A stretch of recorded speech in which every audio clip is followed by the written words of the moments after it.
भक्तों राम राम, राधे श्याम। भक्ति भाव विद रेणु रस्तोगी चैनल में मैं आपका स्वागत करती हूँ। तो जिनका आज जन्मदिन है उन सभी को हार्दिक शुभकामनाएं। जिनकी मैरिज एनिवर्सरी है उन सभी को भी हार्दिक शुभकामनाएं।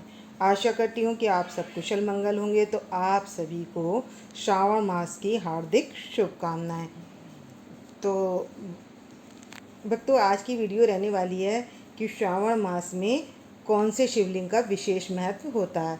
तो सबसे पहले बात कर लेते हैं हम श्रावण मास को हुए 22 तारीख से, यानी कि 22 जुलाई से शुरू हो गया था और अब हम तो ये 19 तारीख तक रहेगा। तो 19 तारीख से पहले जो एकादशी आएगी, जो अब एकादशी आएगी, ये एकादशी तो बीत चुकी, जो अब शुक्ल पक्ष की जो एकादशी आएगी उससे भी आप पार्थिव शिवलिंग का निर्माण कर सकते हैं। तो भक्तों दो शिवलिंग का विशेष महत्व है। पहली तो वो जो प्राण प्रतिष्ठित होती है, जो मंदिर में होती है और हम घर में शिवलिंग रख लेते हैं, लेकिन वो क्या होती है, तो जो शिवलिंग हम घर में रखते हैं छोटी, वो क्या होती है, वो प्राण प्रतिष्ठित नहीं होती, तो वो फलदायी नहीं होती है। तो उसकी पूजा अब फलदायी नहीं होती। अब जो चीज़ फल देने वाली ही नहीं है उसकी पूजा करें तो आप समझ सकते हैं। तो इसलिए पूजा उसी की करनी चाहिए जो आपको फल दे। तो आप जैसे एजेड हैं और भारी गमला आपसे नहीं उठेगा तो क्या करें, आप इस तरीके के छोटे गमले ले लें और उसमें मिट्टी भर लें। और मिट्टी भरने के बाद क्या करें, ये जैसे गमला है तो मैं क्या करती हूँ, मैं इसी गमले में ही क्या करती हूँ, पार्थिव शिवलिंग बनाती हूँ।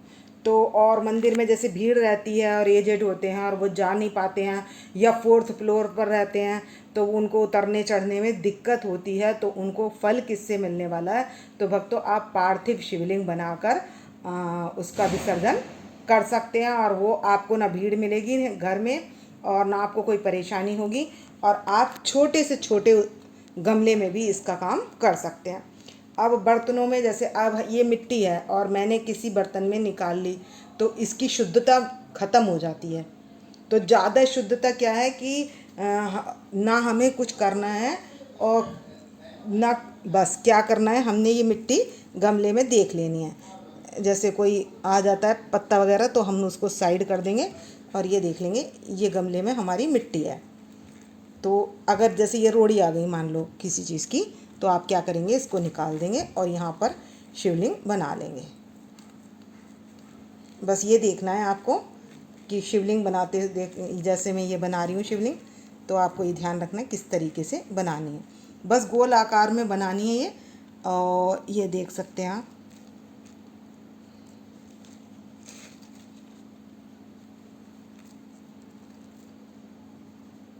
गोलाई शिवलिंग की तरह होनी चाहिए।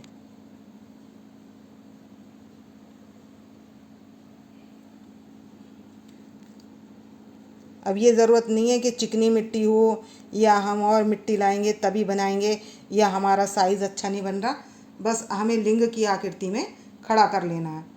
तो आपको इसमें देखो आँखों के दर्शन हो रहे होंगे बिना बनाए भी।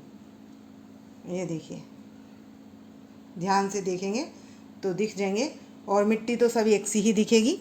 तो ऐसे ही आप गमले में 2 इंच जगह छोड़ के दूसरी शिवलिंग का भी निर्माण कर सकते हैं। इस तरीके से ये मैंने देखिए दूसरी शिवलिंग बना ली है।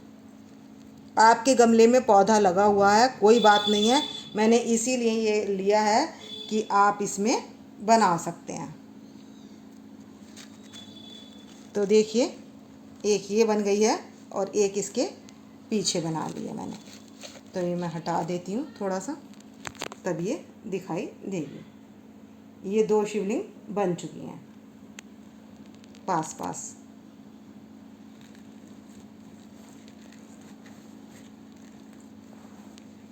ये देखिए ये 2 बन गई और आप इसी तरीके से चारों तरफ शिवलिंग बना सकते हैं। पर भक्तों इसमें मैं ज़्यादा शिवलिंग बनाने के लिए इसने नहीं कहूँगी, आप इसमें 5 शिवलिंग से ज़्यादा ना बनाएं। क्योंकि पौधा पानी उतना नहीं लेगा आपका जितनी आप बनाओगे। अब एक शिवलिंग ये बन चुकी है और एक शिवलिंग ये बन चुकी है, तो ये हमारी 2 शिवलिंग बन चुकी हैं। और ऐसे ही 5 या 7 आप मतलब अपने ये उंगली के 2 घेरे देख लीजिए। अब इसमें मैंने जैसे 2 इंची का नाप लिया है और इसके बाद आप बना लीजिए। और 11 शिवलिंग बन जाएंगी तो आप 11 भी बना लेंगे। लेकिन क्या करेंगे, आप ना कहीं होल कर देंगे, पानी ज़्यादा गमले में रह गया तो सही नहीं रहता, क्योंकि विसर्जन के लिए जो है पानी हमें ज़्यादा चाहिए। मैं इस समय बना सकती थी इसमें 11, लेकिन मैं नहीं बनाऊंगी, क्योंकि अगर मैं विसर्जन करूंगी ना तो इसमें 1 लोटे से भी ज़्यादा पानी पड़ जाएगा और हमारी मिट्टी गीली है। और जो हमने जिस गमले में पौधा लग रहा है, तो क्या होगा, ये पौधा हमारा ख़राब जो हो जाएगा। तो हमें इस बात का ध्यान रखना है। भाव से हम काम करते हैं तो एक भी फलदायी होता है, और हम 21 से 108 भी बना लें और भाव हमारा एक का भी ना हो तो वो फलदायी नहीं होता। तो इसलिए काम करें, शांति से करें और ध्यान से करें। तो इस तरीके से आप अब इसका हम कर लेते हैं पूजन। पूजन किस तरीके से करना है, तो भक्तों, क्योंकि ये मेन बातें होती हैं और बताने में हो जाती है देरी, तो इसलिए वीडियो लंबी हो जाती है। तो अब हम यहाँ पर ये जो हमारी शिवलिंग हैं दोनों, तो मैं 2 ही कर रही हूँ, क्योंकि इसमें भी कम से कम आधा लोटा पानी आराम से लग जाएगा। तो आपको यदि ज़्यादा बनानी है तो कहीं ना कहीं गमले के साइड में इधर उधर होल करना पड़ेगा, क्योंकि वो पानी उधर से निकल सके। और नहीं तो आप एक बना लीजिए, 1-2 का तो यह है कि पानी उसमें 1 गिलास पानी आराम से खप जाता है और हम फिर पौधे में पानी नहीं देंगे। तो मैं तो इसी तरीके से करती हूँ। और अब मैं ये आपको दिखा देती हूँ कि मैं इसी में करती हूँ। तो देखो, ये जो शमी पत्र हैं जो हैं सब, वो इसी में ही क्या होंगे, अपने आप ही मतलब मिट्टी में मिलकर मिट्टी बन जाएंगे। तो मुझे इन्हें सिलाने की और इस तरीके से कोई आवश्यकता नहीं पड़ेगी, इसीलिए मैंने क्या किया है, ये इस तरीके से इसी गमले में मैं करती हूँ रोज़। तो चलो अब इसका पूजन कर लेते हैं। तो देखिए, जो हमने ये मैंने ले लिया चंदन। चंदन से क्या करेंगे, हम इनके त्रिपुंड बना देंगे यहाँ पर।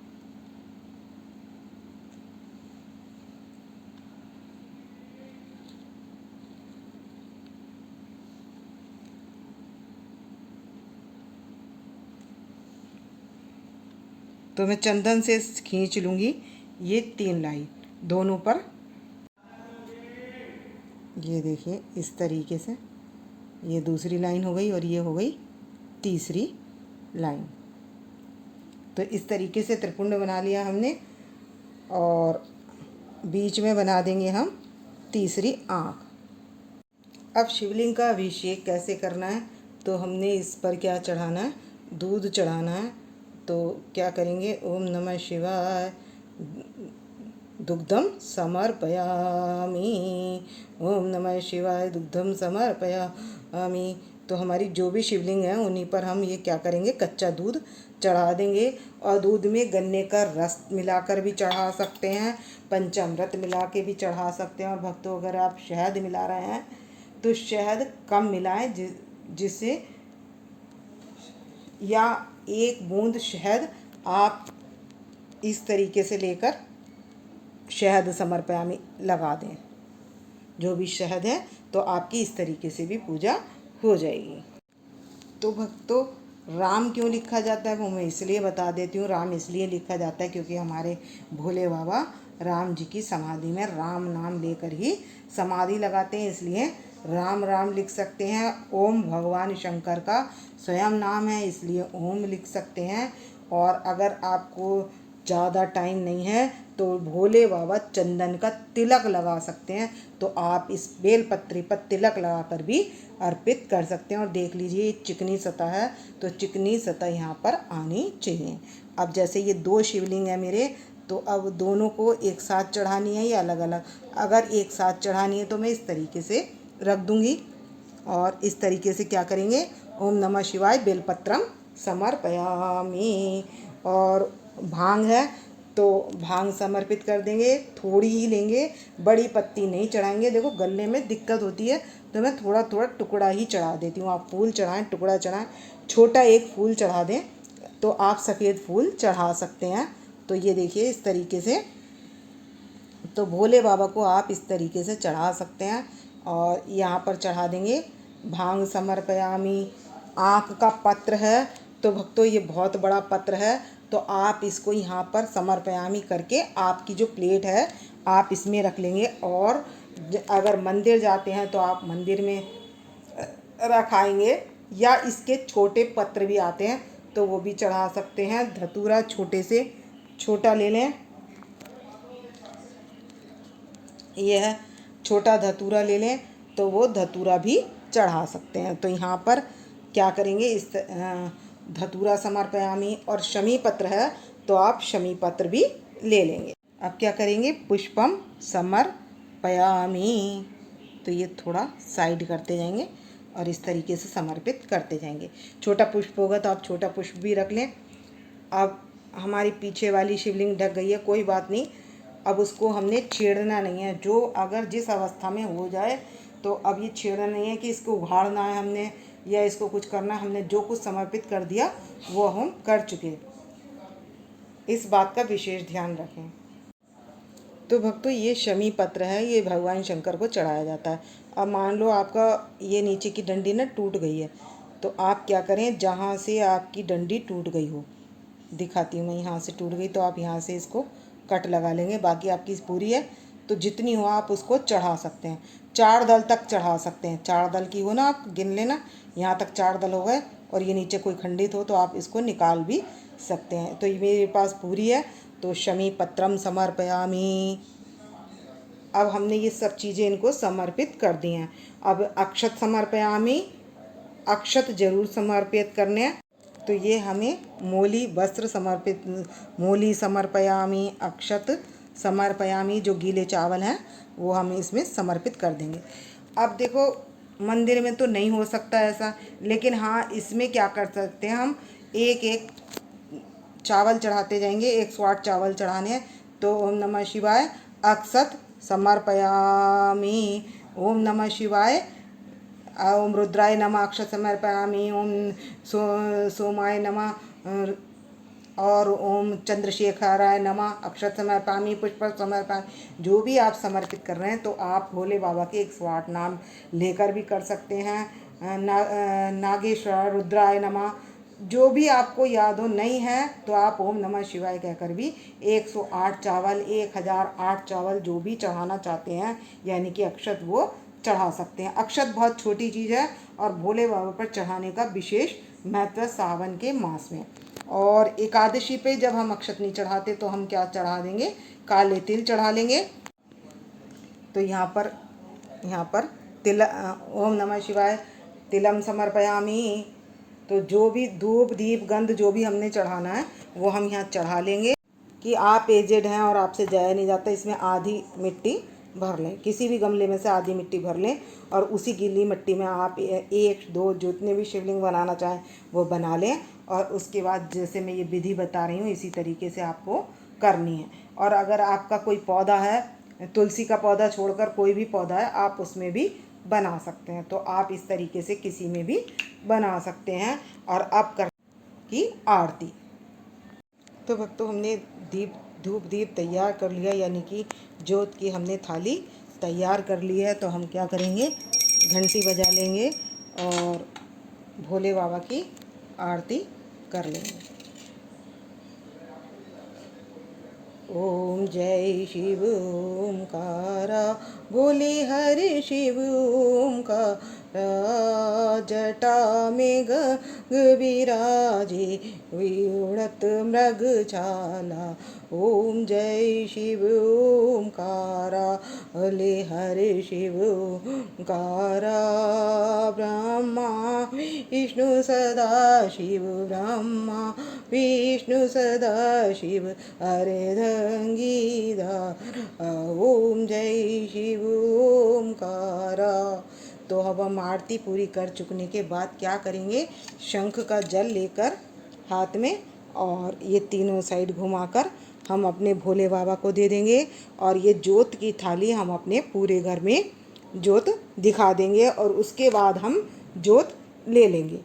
और अब हमने क्या करना है, इनको विसर्जन कब करना है? तो भक्तों अब हमने इनको विसर्जन पूजा कर चुके हैं, तो हम अगर दिन में 3 बार करना चाहें तो 3 बार भी इनको बना सकते हैं।